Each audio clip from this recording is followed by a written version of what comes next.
detoxification and rehabilitation school for the detoxification and rehabilitation of drug addicts. यहाँ पे हम इनकी जो है ना इलाज मालिजा थ्रू डेडिकेटेड एक डॉक्टर की टीम से हमसे करवाते हैं।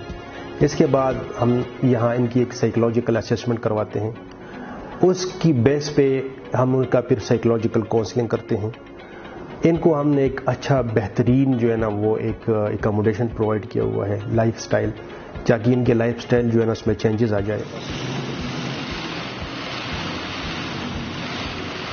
यहाँ स्वाद जेल में मैं एज अ साइकोलॉजिस्ट इनको डील करती हूँ। जैसे कि ड्रग रिहेबिलिटेशन सेंटर में हम इनको रिहेबिलिटेट करते हैं, मोटिवेट करते हैं पेशेंट को, उनकी पूरी हिस्ट्री लेते हैं कि उनकी कॉजेज़ क्या है और हम उनको प्रिवेंट कैसे कर सकते हैं।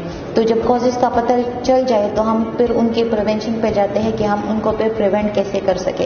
हम इनके साथ सेशंस लेते हैं वीकली, 1 घंटे 45 मिनट्स का एक सेशन होता है हर एक बंदी के साथ। तो हम इनको ऐसे डील करते हैं।